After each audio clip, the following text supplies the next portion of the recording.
Hey everyone, in this video, I'll show you how to reset your AirPods Pro 3.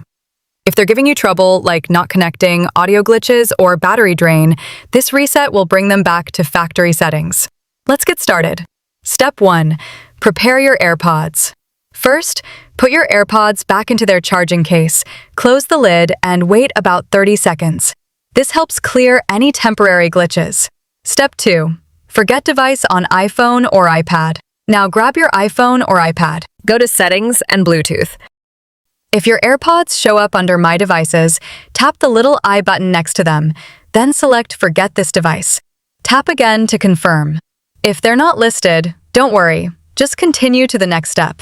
Step 3. Open the case. Open the lid of your AirPods charging case. You'll see the status light turn on in the front. Step 4. Perform the reset. Here's the unique reset sequence for AirPods Pro 3.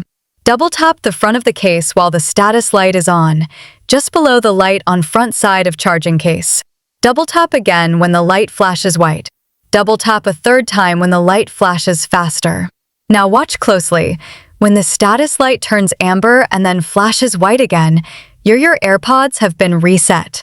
If it does not turn amber and then flash white again, then clean up your AirPods Pro from the inside using the earbud.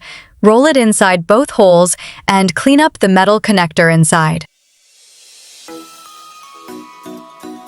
Now, clean up the connector given in both the left and right AirPods using carbon fiber cloth.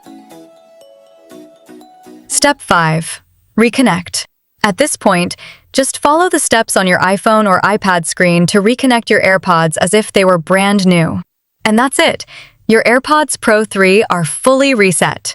This usually fixes most connection or performance issues. If you found the information helpful, hit that like button, subscribe for more Apple tips, and drop a comment if you ran into any issues. Thanks for watching.